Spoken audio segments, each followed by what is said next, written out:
Good morning, everyone. My name is Tom Ashley, and I'm CEO of NAFA Florida, and I want to welcome you to this first day of this week's NAFA Florida Financial Advisors Virtual Sales Symposium. 5 days of top industry and motivational speakers to help you be more successful every single day. At this time, I'd like to introduce to you to our Symposium Ambassador. That's right, we have a Symposium Ambassador, Cheryl Canzanella, who is the 2019 NAFA Young Agent of the Year. Cheryl? Thanks, Tom. Hi, everyone. Thanks for joining us today. As the ambassador for our symposium, I'd like to remind everyone that, and all of our participants today, that you will be muted during the presentation. However, we have enabled the chat room, so if you haven't seen that feature at the bottom, go ahead and click on it, and we'll be monitoring for any questions you might have. And at the conclusion of the presentation today, if we have time, of course, I'll share a few of these questions with our speaker. Feel free to also chat for any other questions you might have. I'll be providing information as necessary throughout the chat, so feel free to ask, and thanks for getting engaged, and thanks for joining us. So with that being said, I will go ahead and now introduce our 2020 NAFA Florida President, Joe Challam. He's CLU, RICP, LUTCF, LACP. So thanks for hosting us at our event today, Joe. Thank you so much, Cheryl. I'd like to extend a really warm welcome to everyone who's elected to share their valuable time with us today. The work we do every day protecting the families and businesses of America is why we are essential. This week, we honor you by sharing valuable concepts to sharpen your saw and help elevate your practice to new heights. These presentations would not be possible without our sponsors. Oops. And okay, here we go. The Rosenthal Agency and True Choice Financial Group, Minneapolis. I am privileged to know and work with both of our sponsors who would like to share a few words. First, I would like to introduce Robert Rosenthal of the Rosenthal Agency.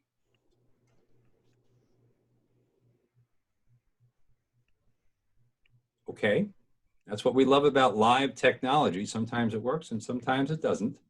Robert, are you there? Okay. If Robert is not there, I am going to fill in. The beauty of me knowing and working with both of our sponsors is I know how they work.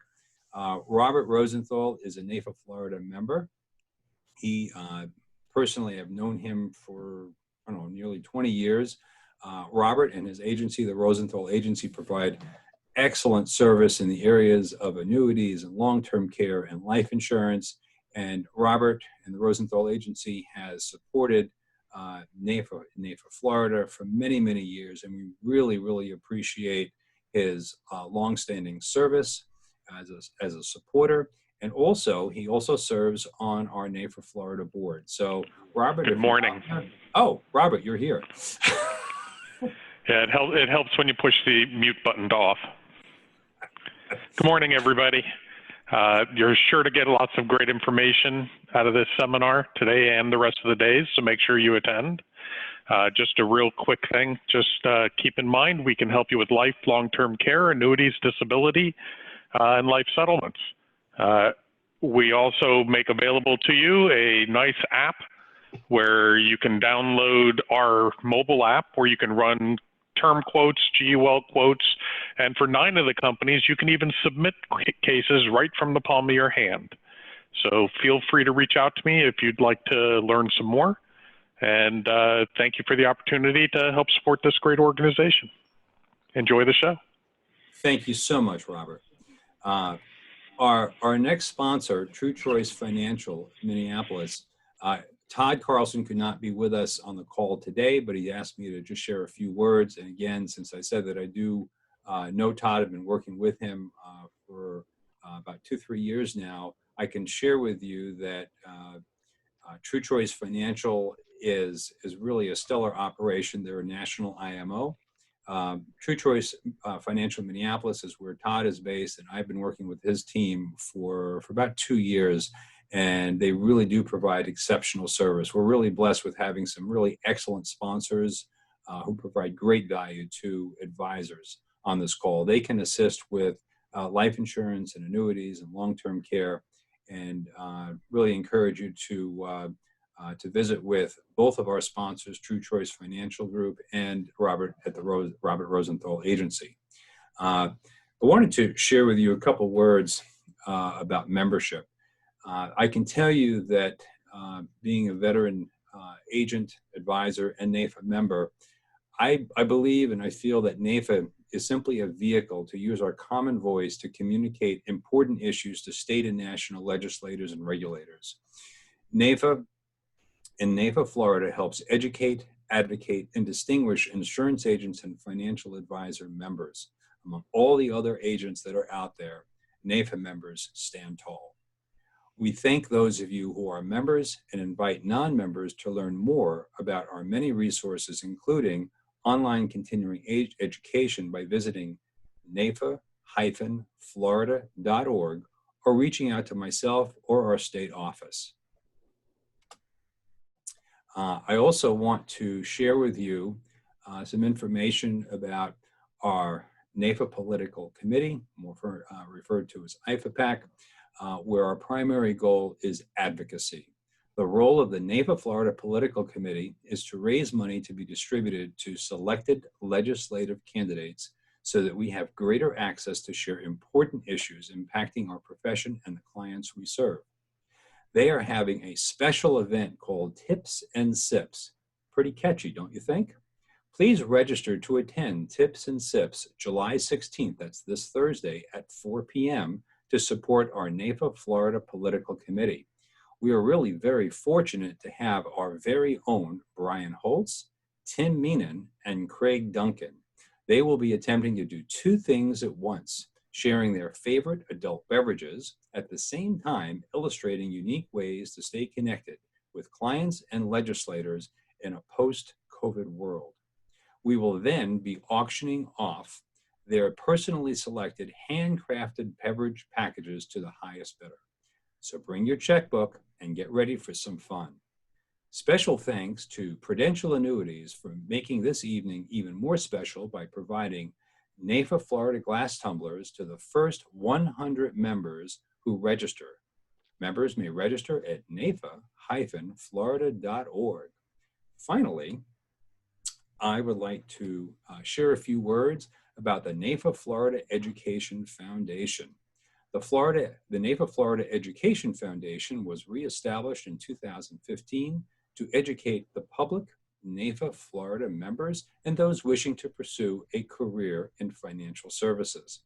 The foundation offers the following initiatives: scholarships for NAIFA Florida members to pursue Leader in Life Institute, Lilly, and Life Underwriter Training Council Fellow programs. The scholarships for those interested in pursuing a career in insurance and financial services. You may see on the screen an image that was taken at our January 2020 Day on the Hill, where we presented a check to Catherine Ayala, our 2019 NAIFA Florida Education Foundation College Scholarship recipient. We look forward to honoring our 2020 NFEF College Scholarship recipient in the near future. Please visit nfef.org to learn more. And I couldn't finish our presentation this morning without sharing a warm thanks to Diana Shipley and Ashley Jessup, our two staff members who are so instrumental in so much of what we do. So Diana and Ashley, if you're listening, thank you so much. Now, please welcome back Tom Ashley, NAIFA Florida CEO, to introduce today's speaker. Great. Thank you, Joe. I appreciate that. You pulled a little fast one on me there. I didn't realize you were going to bring Diana and Ashley up. That's a nice tip of the hat to them. I'll make sure they're aware of it. I'd like to introduce to you today's speaker, Wendy Weiss. She's known as the queen of cold calling. She's an author, speaker, sales trainer, and sales coach, and she's recognized as one of the leading authorities on lead generation, cold calling, and new business developments. Her clients include thousands of insurance and financial professionals throughout the country. Wendy has been featured in the New York Times, Business Week, Entrepreneur Magazine, Selling Power, Inc., Forbes, and various other business and sales publications. She is the author of Cold Calling for Women, Opening Doors and Closing Sales, and The Sales Winner's Handbook, essential scripts and strategies to skyrocket sales performance. So Wendy, we're just delighted to have you today, and we're excited about the message you bring us today regarding cold calling. So take it away. Thank you. And can I share my screen? Yes, feel free. Okay. Do you see my slides? Yes, they're there. Yippee, let's get started. So first of all, I want to thank Tom and Joe and everyone at NAIFA for inviting me to be here today. And today we're talking about getting more qualified sales appointments and a process that you can use to get more of them in the next 24 hours. So my goal for today is to teach you this system. I call it my 4P prospecting system that will enable you to get more qualified appointments, which leads to more clients, bottom line, more money in your pockets. Before I do that, however, let's address the elephant in the room. And that is our situation today is not normal, and we cannot pretend that we are in a normal situation. We are in the middle of a pandemic. That said, there is one thing, one tool that you have at your disposal despite what is currently going on, and that is your telephone. Whether you might be used to getting in your car and you go and see people, and maybe you cannot do that right now, but you can talk to people on the phone. And actually, there was an article in the New York Times about a month ago where they reported that Verizon said that their daily call volume, both personal and business lines, is actually higher than it typically is on Mother's Day, which is the highest call volume day of the year. People are talking on the phone, and it's actually a good time to reach out to people because anyone that is used to being in an office and is now working from home is probably finding that to be a little bit isolating, and people are actually often very open to having conversations. So your phone is step one. You might instead of getting in your car and going to see people, maybe you then take them to a Zoom call, or maybe you do everything over the phone. And one day again, we'll be able to get in our cars and just easily go see people. But this is what we're going to talk about today. I'm going to be talking about some of the mistakes that people make when they're prospecting, and also how to ensure that an opportunity is a qualified opportunity so that you do not waste your time. I will be sharing my 4-step process. I call it the 4P prospecting process to get more qualified sales appointments. I'm going to share the #1 secret, what you need to do to get someone's attention and engagement. We'll also discuss why prospects say, "I'm not interested," and more importantly, how to get them to stop saying that. I will also later on in the session, for those of you that feel like this is vitally important, and whether it's for you personally or if you manage a team and you want to take this to the next level, I'll be inviting you to have a conversation with me, talk a little bit about our 3X appointments program. We call it 3X because people that do this program typically triple their numbers. And in this program, we teach the full 4P prospecting process. So later on in today's session, I will invite those of you who are ready to have a conversation. Also, at the end of today's session, I'll be taking some questions. That's always my favorite part. So if you've got questions as we're going along, please type your questions into the chat box, and it'll be my pleasure to answer them. So let's talk about why the phone is important and why it works. Because you may have heard that the phone is dead. Nothing could be farther from the truth. It is a direct introduction to the people that you want to meet. Even if you have what's typically considered to be a warm lead. Has this ever happened to you? Somebody fills out a form on your website and you reach out to them and they don't know what you're talking about? Or maybe they're opening all of your emails and you reach out to them and they don't know what you're talking about? warm lead, cold lead, the phone actually is a tool that enables you to have a direct introduction to the people that you want to meet. It is very powerful, and it is actually under your control because you can respond in real time in a way that if you send an email or you're doing Facebook ads or something like that, that's not really under your control. But the phone is under your control. It certainly enables you to reach your audience at a very low cost. You don't need to invest in expensive systems or anything like that. You need a phone, but I bet you all have phones. And it does enable you to make that human being to human being connection that you do not make through a text or an email. It's the next best thing to being in person. And it is actually your fastest path to cash. There was a study that was done at the University of Chicago Booth School of Business, where they discovered that if people hear you talk, even if it's only on a voicemail, they are more likely to take action on whatever it is you're talking about. So actually having a conversation with someone on the phone or leaving them a voicemail is the fastest path to cash. And eventually over time, if you have a prospecting system, you could plug somebody else into it. So these are all the reasons that the phone is vitally important today. I want to give you a little background on how this all started and why I know it works for anyone. I was never actually supposed to be a sales trainer. I was supposed to be a ballerina. I grew up in Pittsburgh, Pennsylvania. I moved to New York City, where I still live and work. You may have heard some sirens going by in the background here. And I moved here when I was 17 to dance. I studied at the Joffrey Ballet School. And then eventually, like every artist in New York City, I needed a day job. And I got really tired of waiting on tables.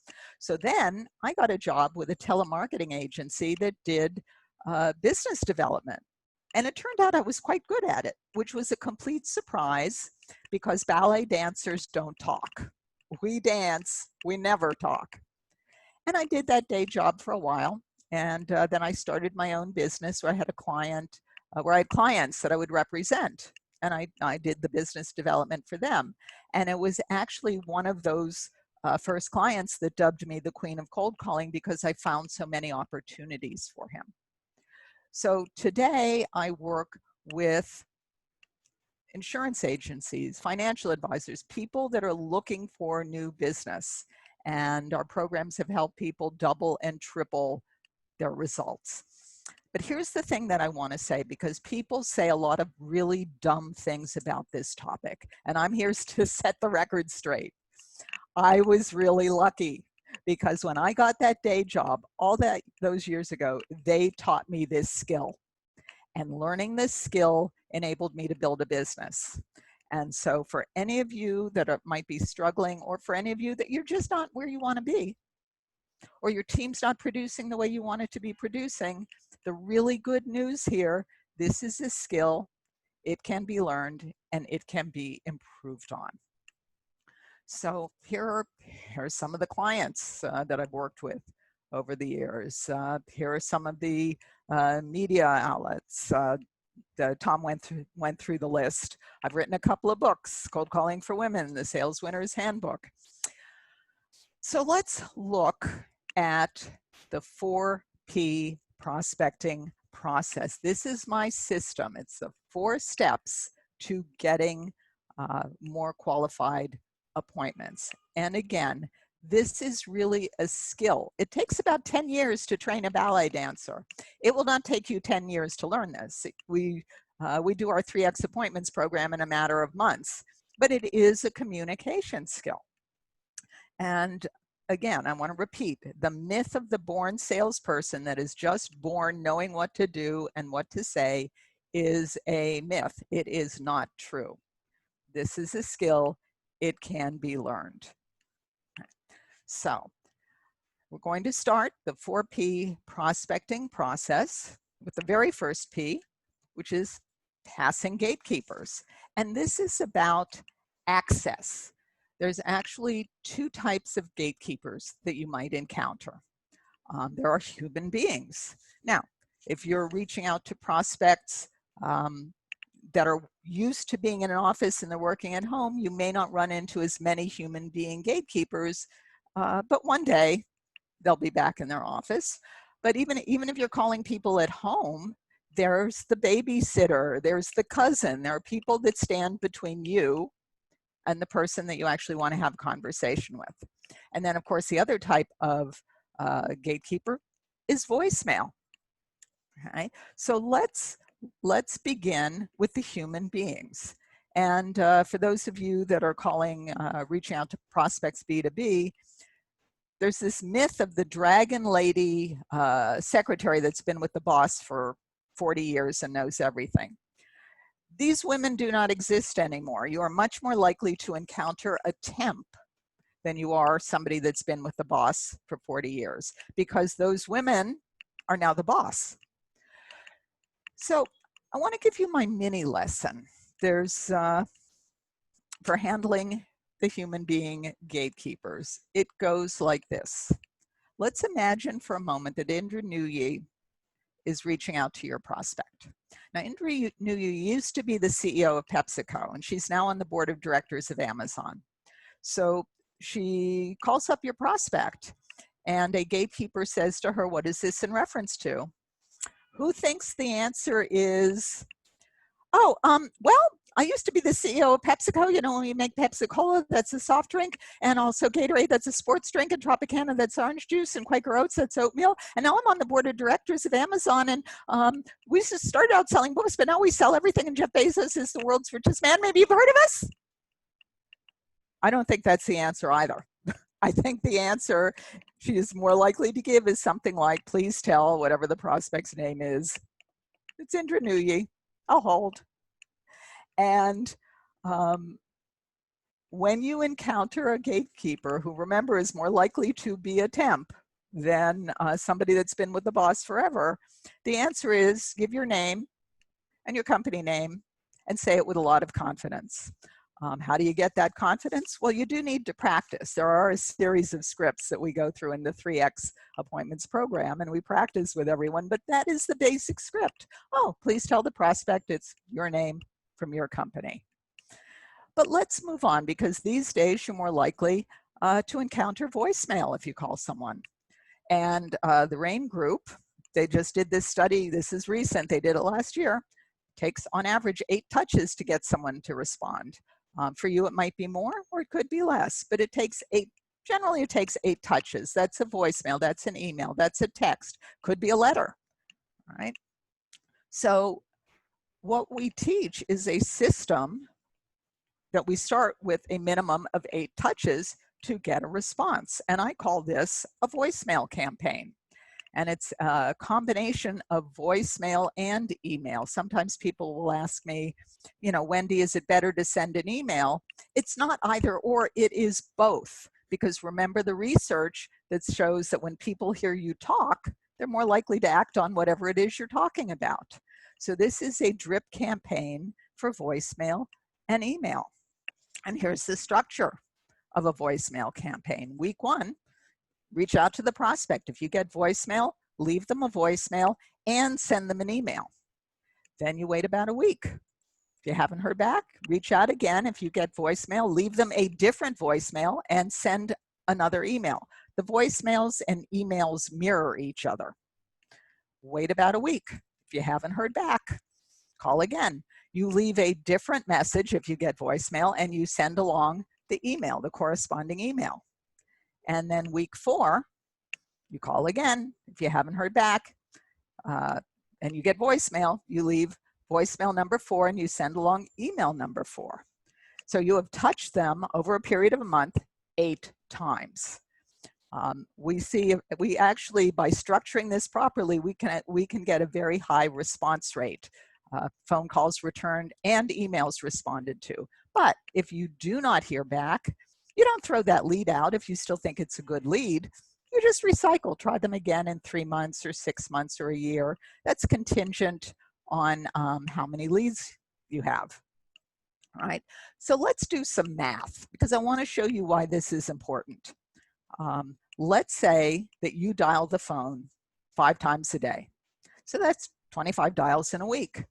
And let's say I'm going to give you 2 weeks off for vacation. So that's 50 weeks in a year times 25 dials. That's 1,250 dials in a year.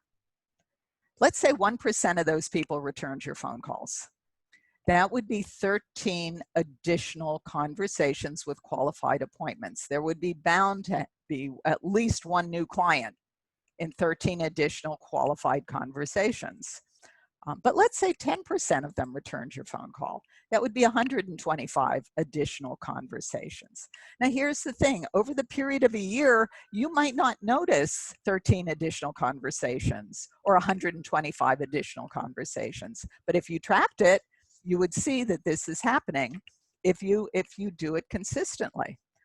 Let me give you some more numbers. Let's say you upped it to 20 dials a day. That's 100 dials every week. That means you're dialing the phone 5,000 times in a year. If 1% of those people returned your phone call, you would have 50 additional qualified conversations. 10% of them returned your phone calls. And by the way, that 10% number is very doable. We see numbers higher than that.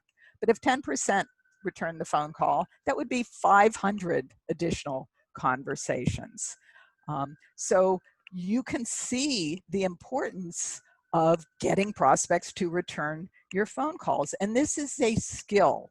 These gatekeepers, whether it's a human being gatekeeper or voicemail, this is a skill. You need the skills to get the access to have the conversations that you want to be having. Okay, so we've talked about the first P in the 4P prospecting process, which is passing gatekeepers. My next P is prospect qualification. And selling is actually a process of disqualification. So we start with a definition. What makes a qualified prospect for you with your offerings in your market? And this is one of the biggest mistakes that I see, is not having a really clear definition. And we actually have our clients micro-target, to target very narrowly. And I like to think about this. Sometimes people, the question people will ask themselves is, who wants to do business with me? That's the wrong question. The right question is, who do I want to do business with? Or if you manage a team, you know, who does the agency, who do we want to be doing business with? And you get to choose. Doesn't that feel powerful? But it starts with that definition of what makes a good prospect for you. I call that the ideal prospect profile. And this needs to be very objective criteria. If you're B2B, maybe it's a particular industry that you specialize in, and maybe it says they need to be in a specific geographic region. Maybe it's the size of the company, employee count or revenue. If you're B2C, maybe it's how old they are. Are they married? Are they single? Where do they live? Do they have children? What's their income level? All of these things. You need some very concrete, objective criteria. And one of the biggest mistakes I see is not having this, people that don't have this narrowly defined. And I'll give you an example. I'll talk about him a little bit more later on, but Jerry, who's a financial advisor, he had a ton of appointments. He was running all over the place. The problem was, because he would do seminars and everybody in the seminar would sign up. He was a good speaker. They'd all sign up to do an appointment with him, and he was running all over the place. The problem was a great majority of these people did not have the assets. He couldn't even help them. So he was spending all this time running around, not helping people. Once he learned the second P about defining the prospect qualification and defining the ideal prospect profile, everything changed for him. So the idea is that you really go for the best fit for you and just disqualify the rest. And this is a hard concept sometimes for people, but what it does is you don't waste your time, and it makes you more efficient, and it makes you more effective. So I've talked about 2 of the 4 P's and the 4P prospecting process. I've talked about passing gatekeepers, the human beings and the voicemail. Talked about the importance of prospect qualification. And the next P is to have a powerful opening. You may think of this as an elevator speech, having that elevator speech that gets someone's attention quickly and they want to hear more. And you need this powerful opening. You need it for when you're having a conversation with a prospect. You need it to leave a voicemail that's going to get a return phone call. You need it if you're going to send someone an email to get them to respond to your email. And once you have this powerful opening, you can use it not only here. We had a client in our 3X program last year who was going to a lot of conferences because that's where her prospects were. So after the program ended, she shared with me that she would go to these, in the past, she would go to these conferences and she'd use her elevator speech, and she said, I could see their eyes glaze over. And then she went to a conference and she used the introduction that we helped her create for the telephone. She said their eyes got really big and they lit up. And she went home from the conference with appointments. That is what is supposed to happen. And that's what happens when you get this right. So you need the opening, whether it's a warm lead or a cold lead. I asked you earlier if you'd ever had the experience of people filling out a form on your website and then you reach out to them and they say, oh, we're all set, or they don't know what you're talking about. Or maybe people that are looking at all of your emails, you know they're opening your emails and you reach out to them and they say, oh, no, we're fine. I was just looking.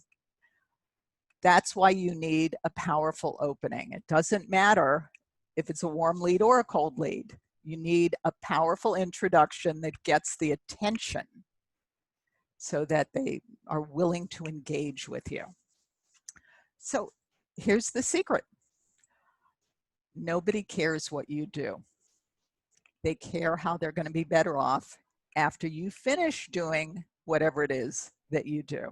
And one of the biggest mistakes that I see is people that are prospecting talking about what they do or talking about the various products. And prospects really don't care. They care how they're going to be better off when they are using whatever you've helped them get, or after you finish doing whatever it is that you do. And so the secret really is, what's the problem or what's the challenge that your prospects have that you can help them with, and how do they talk about it? Not how do you talk about it, because the industry, your industry, you have a language that you use when you're speaking with colleagues. And you all know what you're talking about. Your prospects are not financial advisors. Your prospects are not insurance brokers. Your prospects don't speak your language. So you have to speak theirs and talk about the challenges that they might have that you could help them with the same way that they do. And let me give you an example here. We were working with someone who was a financial advisor, and a lot of his clients wanted to save to be able to send their kids to college. And so I said to him, okay, so why should, a 30-something married couple with some small kids, why should they be interested in working with you? And he said, oh, well, we have a very special proprietary process. And I said, okay, so what? And then I relented. I said, okay, tell me about your process. He said, oh, well, we meet with our clients. And I said, okay, so what? And then he said, well, we ask them a lot of questions. And I said, okay, so what? And then he said, well, we analyze the answers. And I said, okay, so what? And then he said, well, then we make recommendations. And I said, okay, so what? I said, how are your clients better off? After you meet with them, you ask all your questions, you analyze their answers using your special process, and then you make recommendations for them. How are they better off? And he said, oh, well, they're able to send their kids to college. And so what we did, because that's the problem, that his clients, that's what they wanted to do. So rather than talking about his special process, which his prospects really didn't care about, we helped him create an elevator speech that was about sending kids to college in a manner that was easy for the young couple. And that made all the difference in the world. He started being able to set appointments. If you stop and think about it, each and every one of you, you have a unique story to tell. And you know, if you are an agency owner, you're the only agency that has your clients that you've been able to help them the way you've been able to help them. If you're an advisor or broker, you've been around for a while and you have clients, you're the only one that has those clients that you've been able to help them the way you've been able to help them. And if you're brand new, you just started yesterday, that's okay, because you're telling the company's story. And that, again, is a unique story. So you have a unique story to tell, and that is a differentiator. I am not suggesting, just to be clear, I am not suggesting that you name names, but you can tell the story without naming names, without giving away any confidentiality issues. And that is something that is unique, because you are the only one in the world that has that client, and that you've been able to help them in that way that you have been able to help them. Okay. So part of the success when you get that prospect on the phone and you want their eyes to light up and get big is being able to differentiate yourself and talk about those challenges that they have in a way that they get, is being like them and understanding their challenges. So this is what I'm going to talk about next. I'm just looking at the clock here. Okay, coming up next, I'm going to, I've gone through 3 of the 4 Ps. Talked about passing gatekeepers, which is about getting access. We've talked about the importance of prospect qualification, so that 1, you do not waste your time, and 2, you're actually having conversations with people that you can help.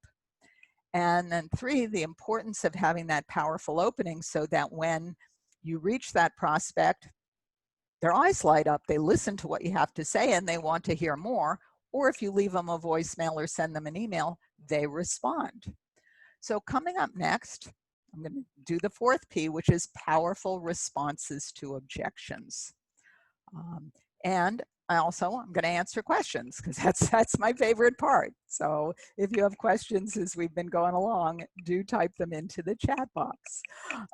Before I do that, however, if you're the kind of person, if you know this is critically important and you know that you need to master this, or you lead a team that needs to master this, and you need results,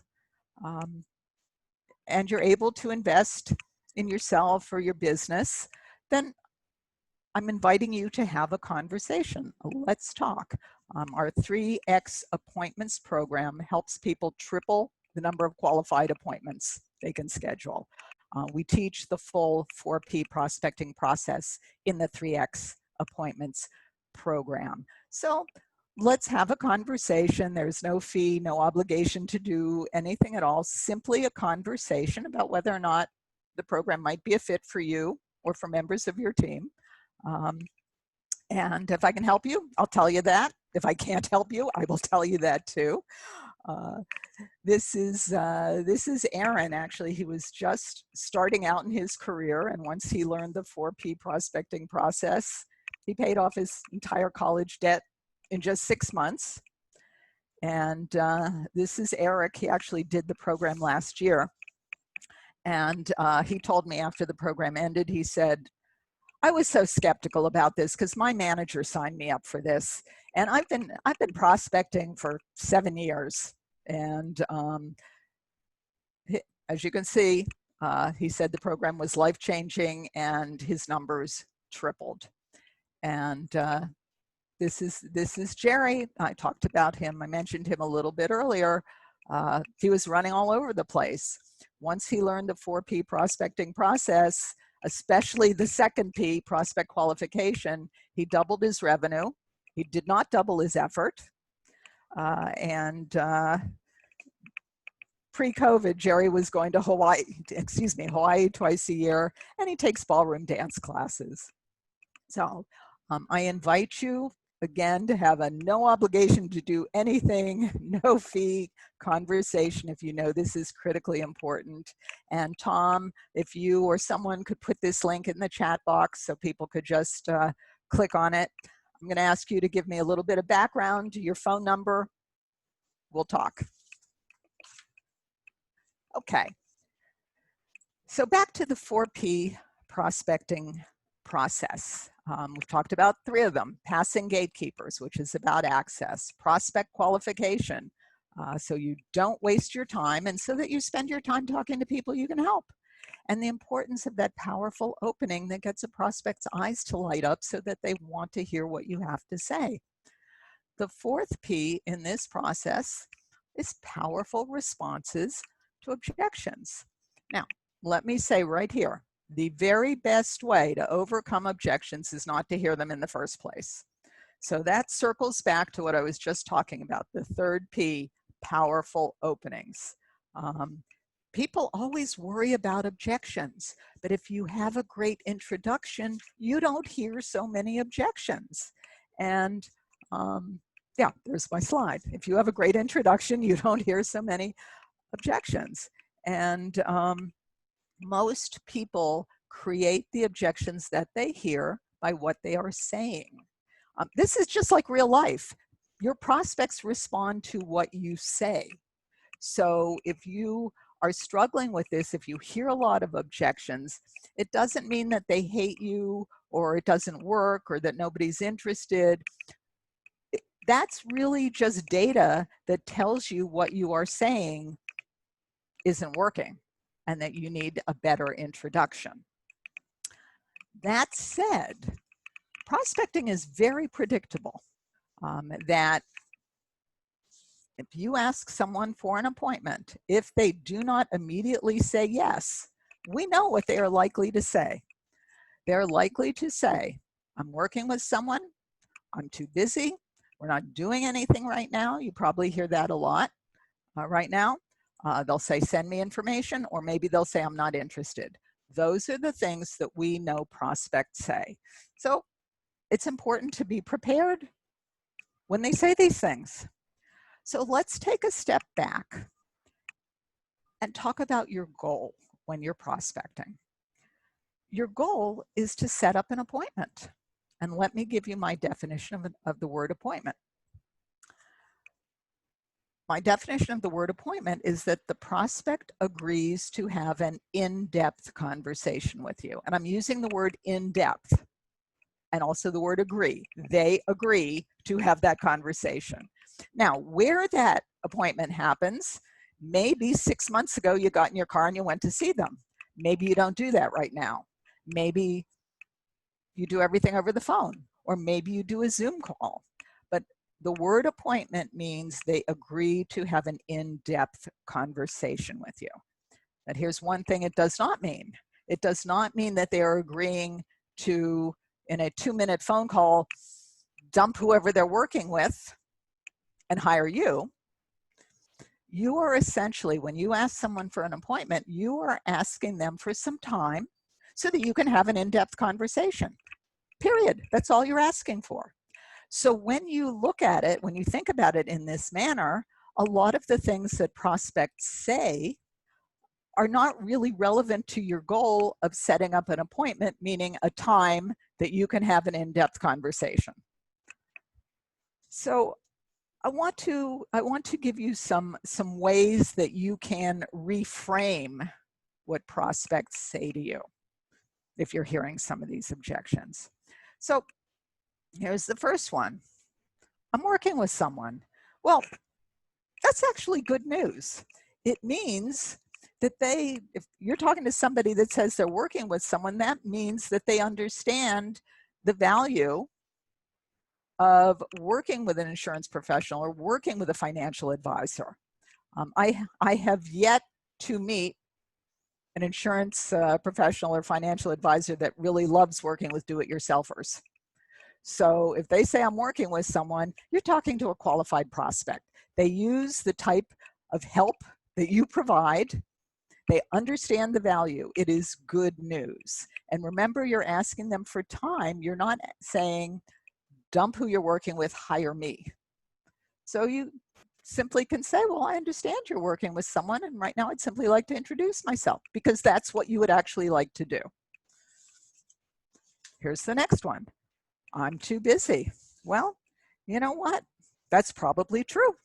Everyone's kind of busy, but you're not reaching out to that prospect and saying, drop everything you're doing because I'm standing outside your door and I'm coming in now. You're not saying that. You're saying you'd like some time so that you can introduce yourself, so you can have an in-depth conversation. So essentially, if someone says they're busy, they didn't say no to you. You are now negotiating when. You are looking for a time that they're not so busy so you can have that in-depth conversation. Here's the next one. We're not doing anything right now. Well, remember the goal. The goal is the appointment. The appointment is that the prospect agrees to have an in-depth conversation with you. And actually, I would argue that the best time for you to have a conversation is before they're doing anything. Because when it's time, it's renewal time, or there's some event that happens, some trigger event that happens, they're more likely to go with what they're used to doing. So before that trigger event or before that renewal date is a much better time to have the conversation, to introduce yourself. So again, you're not asking them to do anything except give you time. Well, I understand you're not doing anything right now, and right now I'd simply like to introduce myself. Okay, and here's another one. Has this ever happened to you? You're speaking with a prospect. They say, well, send me some information. And you get really excited because you think you have a live one. And so you spend some time and you put together a whole bunch of information that they asked for, and you send it all off in an email, and then you never, ever talk to them again. Does that ever happen to you? That's because send me information is something that prospects say when they actually mean something else. And they hardly ever mean, and I am going to sit down and read it. They usually either mean that you haven't really convinced them. They don't see a compelling reason to meet with you. And so instead of just saying no, they say, send me information. Or if you've got a great introduction and they still say, send me information, well, then they might simply be saying that they're busy. So what you want to do is you want to say something that gets them to come out with their real objection, so you can address the real objection. So you can say, you know, I'd be happy to send you some information. It's going to take you some time to look through it. I only need 10, 15 minutes. If this week's not good, we could do it next week. We could do it the week after. You kind of sidestep the whole thing. And then the last objection, which I think is the one people are most scared about. I'm not interested. Now, there's actually only two reasons that prospects say I'm not interested. The first reason that prospects say I'm not interested is if you have not targeted well. And remember, I talked about this, there was the second P, prospect qualification, that you have that very clearly defined ideal prospect profile, and you've micro-targeted. If you have not done that, your prospect might say, I'm not interested because you're just not talking to the right type of person or the right type of prospect. The other reason that prospects say I'm not interested, if you are 100% sure that you have a great list, they don't think you're saying anything interesting. So that circles back around to the third P, powerful opening. Because you should actually, if you follow the 4P prospecting process, you should never actually hear anybody say, I'm not interested. If upon occasion you do hear somebody says, I'm not interested, I would ask them why. I'd simply say, oh, I understand you're not interested. May I ask you why? And maybe you'll get some information. But if everybody that you talk to says, I'm not interested, and you are 100% sure that you have a good list, then you've got to work on your introduction, because what you're saying is not interesting to them. So to summarize what I've been talking about today, I've gone very quickly through the 4P prospecting process. The first P is passing gatekeepers, and that's about access. There are two types of gatekeepers that can stand in your way. There are the human beings, and maybe that's not as big an issue right now. And then certainly there's voicemail. So you need to have a system to get a certain percentage of people to return your phone call or respond to your email. And that's why I did the math, because if you could get even 1% of prospects to return a phone call, you are way ahead of the game. And we often see numbers as high as 20 or 25% returning phone calls. The second P, prospect qualification. You want to really target very narrowly so that you do not waste your time, and so that you only spend time talking to people that you can actually help. Because this is at the end of the day, isn't this about helping people? So running like Jerry, running all over the place, meeting with people you can't help, doesn't help you, it doesn't help them. Third P, powerful openings. That's your elevator speech. How are you going to introduce yourself, whether it's a warm lead or a cold lead, if it's on the phone, it's at a conference, at a networking event, even on social media. What is going to catch that prospect's attention so that they want to hear more, so that they want to engage with you? And then the fourth P, powerful responses. This is very predictable. And we know what people will say. If they don't immediately say yes to you, we know what they're going to say. So you need to be prepared. So that is the 4P prospecting process. And I'm going to open up to see what questions there are. Thank you, Wendy. We did have a couple of questions. One, you gave some good examples about powerful openings. Kate Wild is curious to know if you could give or share some, well, I'm sorry, you had given some good examples of objections, but Kate Wild would like to know some good examples of a powerful opening. Okay, that's a great question, and Kate, it's also a very difficult question to answer, and this is why. A powerful opening for you in your market may not resonate with somebody else in a different market. And the example that I was giving you was of the financial advisor that I was working with that was in the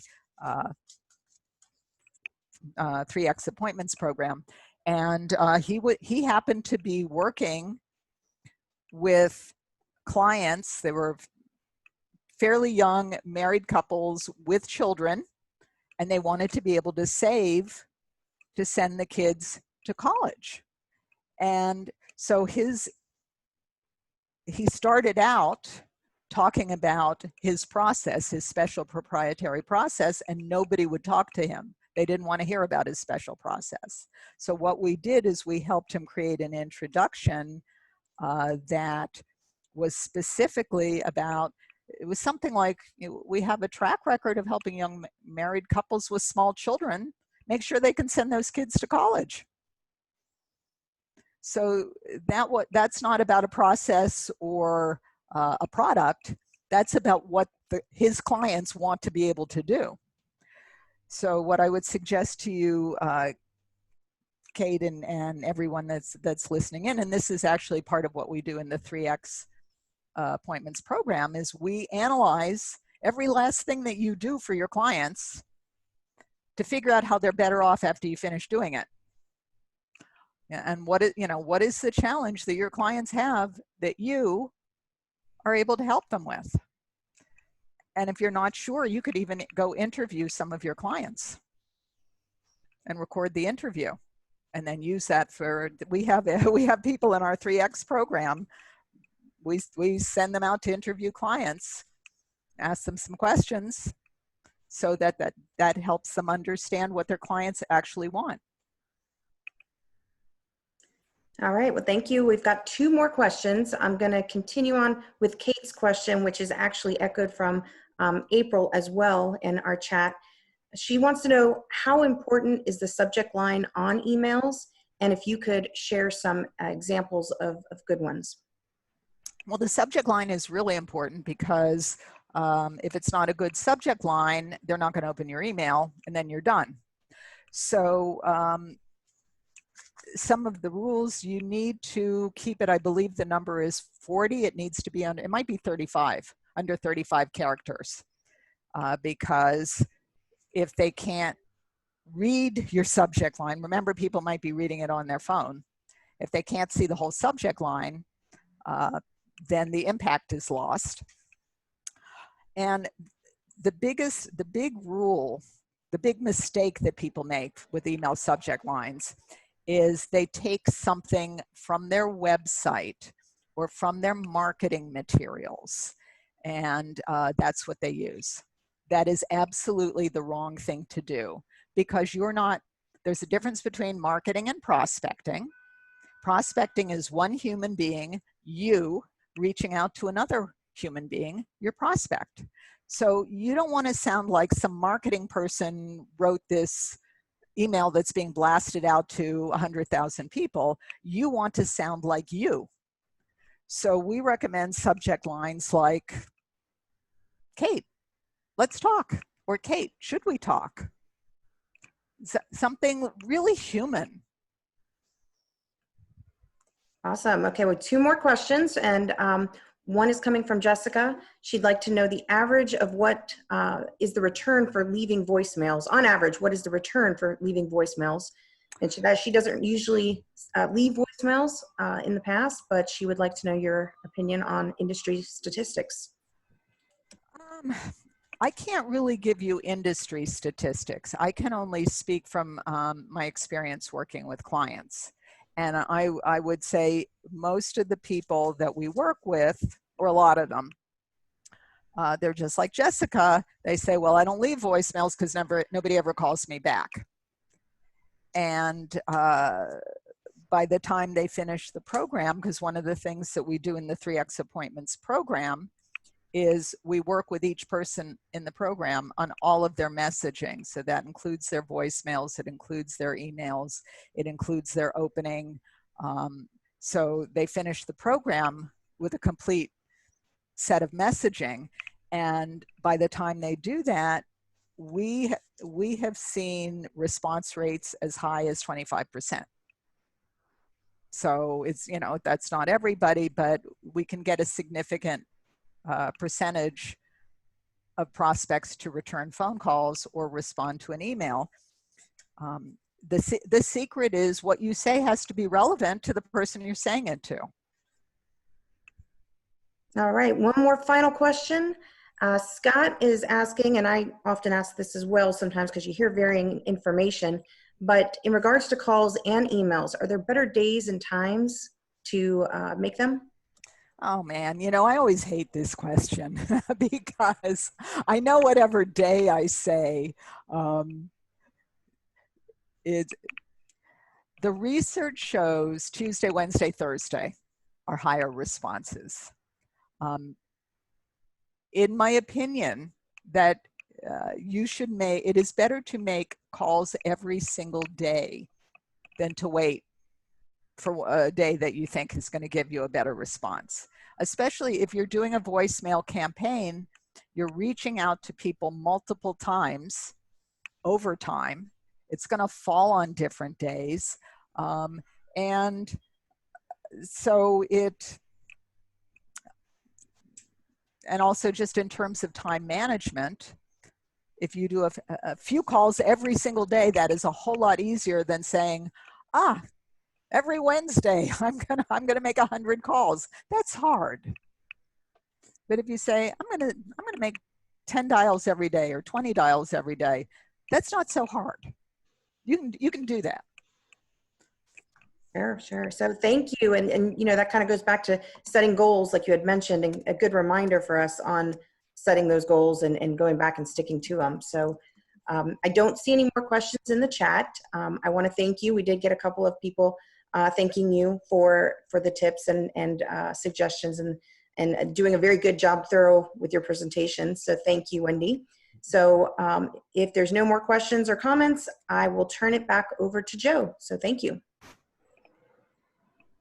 Thank you so much, Cheryl. Hasn't this been a really great presentation? Want to thank Wendy for a fantastic opening to our first ever annual virtual symposium. And just a quick reminder that on Thursday, July 16th, that's this Thursday at 4 p.m., NAIFA PC Committee is hosting their first Tips and Sips fundraising event. So you can register at naifa-florida.org. And so take care of that. And if there we go. Also, in the event that you weren't aware, the NAIFA National Conference has turned virtual. So you can attend the conference. It will be October 6th through the 8th. There will be more details announced in the near future. I would monitor naifa.org for more information, and we'll also be pushing information out at the state level. But you may want to save the date, October 6th through the 8th. In addition to that, it's my understanding that the Leadership in Life Institute will also be having some virtual options in 2021. So if you have an interest in attending a Lilly Institute, stay tuned to learn more information about that. Tomorrow, our own Brian Holtz will provide sensational client service. And if you've ever listened to Brian present before, he really is phenomenal.